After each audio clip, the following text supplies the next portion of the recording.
Hello everyone. आज हम गणित में यूनिट 6 गुल्लक में पेज नंबर 87 पर आए हुए हैं। यहाँ पर देखते हैं सब्जी वाला। सब्जी ले लो, सब्जी ले लो।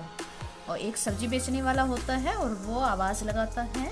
तो यहाँ पर देखिए दादी आती है और बेटा टमाटर का क्या भाव है। तो सब्जी वाला बताता है 35 रुपए का 1 किलोग्राम है। ठीक है बेटा, 1 किलोग्राम टमाटर दे दो। अब हमसे पूछा गया है कि सब्जियां कहाँ कहाँ से खरीदी जा सकती हैं। तो सब्जियां कहाँ से खरीदी जा सकती हैं? गली में जो सब्जी बेचने वाले आते हैं रेडी से खरीदी जा सकती है, दुकानों से खरीदी जा सकती है और मंडी से भी खरीदी जा सकती है। कहाँ से सब्जी खरीदने पर अधिक बचत होगी? तो मंडी में अगर हम सब्जी खरीदने जाते हैं तो वहां से हम सस्ती सब्जी खरीद सकते हैं और वहां अधिक बचत होगी। तो अगला है गली में सब्जी वाले से या मंडी से सब्जी खरीदने में क्या अंतर है? तो मंडी में सब्जी सस्ती मिलती है। दादी के लिए 35 रुपए क्या है? क्रय मूल्य या विक्रय मूल्य? देखिए क्रय मूल्य क्या होता है? जो खरीद मूल्य होता है। और विक्रय मूल्य क्या होता है? जो जिस मूल्य पर बेचा जाता है। तो 35 रुपए दादी के लिए है क्रय मूल्य और सब्जी वाले के लिए है विक्रय मूल्य। तो अगला प्रश्न यही है कि सब्जी वाले के लिए 35 रुपए क्या है? इसके लिए विक्रय मूल्य है और दादी के लिए क्रय मूल्य है। जो खरीदेगा वो क्रय मूल्य देगा और जो बेचेगा वो विक्रय मूल्य। चीकू की पाठशाला। चीकू, आज मासिक परीक्षा होनी है, क्या तुम परीक्षा के लिए कॉपी लाए हो? हाँ, मैं लाया हूँ। मेरे पिताजी की स्टेशनरी की दुकान है, वे थोक भाव में सामान खरीद कर लाते हैं। वह ऐसी कॉपी 9 रुपए में खरीद कर 10 रुपए में बेच रहे हैं। 12 रुपए में मैं लाया हूँ। तुम यह कॉपी कितने रुपए में खरीद कर लाए हो? बताता है 12 रुपए में लाया हूँ। अब आगे है थोक के सामान लेने का। खरीद मूल्य पर क्या प्रभाव पड़ता है? जब हम थोक के सामान लेते हैं, थोक के भाव लेते हैं तो सामान सस्ता मिलता है। यहाँ पर हम क्या लिखेंगे? सामान सस्ता मिलता है।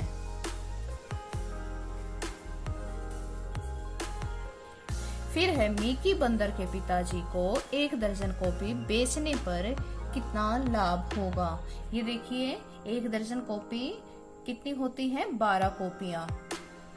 यहाँ पर देखिए मेरे पिताजी की स्टेशनरी की दुकान है, वे थोक भाव में सामान खरीद कर लाते हैं। वह ऐसी कॉपी 9 रुपए में खरीद कर 10 रुपए में बेच रहे हैं। यानी कि एक कॉपी वो 9 में खरीद कर 10 में बेच रहे हैं। यानी कि एक कॉपी पर उनको 1 रुपया बच रहा है, यानी कि 1 रुपए का लाभ हो रहा है। तो 12 कॉपियों पर कितने रुपए का लाभ होगा?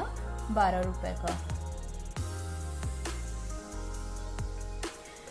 चीकू खरगोश 1 दर्जन कॉपियां 12 रुपए प्रति कॉपी के हिसाब से खरीद कर लाया था। यदि वह इन कॉपियों को मिकी बंदर के पिताजी की दुकान से खरीदता तो उसके कितने रुपए बचते? देखिए मिकी बंदर के पिताजी उसको कितने रुपए में देते? 10 रुपए में देते। और वो कितने में खरीद के लाया है? 12 रुपए में। यानी कि एक कॉपी पर उसके 2 रुपए बचते। और अगर वो 12 कॉपियां खरीदता तो उसको कितने रुपए बचते? 24 रुपए बचते।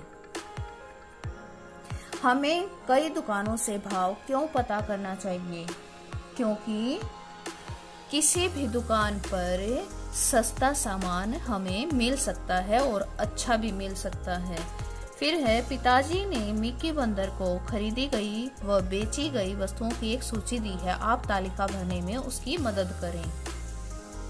तो चलिए करते हैं। पहले नंबर पर है 100 रुपए प्रति दर्जन की दर से 2 दर्जन कॉपियां ली। 1 दर्जन कॉपी कितने की है? 100 की। और 2 दर्जन कितनी हो गई? 200 की। तो ये क्रय मूल्य ली है उसने। फिर है 40 रुपए प्रति पैकेट की दर से 2 पैकेट पेन लिए। ये भी लिए हैं, यानी कि क्रय मूल्य में लिखने हैं। तो 40 रुपए का 1 है तो 2 कितने के हो गए? 80 रुपए के। 40 गुना 2 80 रुपए के। फिर 10 रुपए प्रति कॉपी की दर से 6 कॉपियां दी हैं, तो विक्रय मूल्य में लिखेंगे।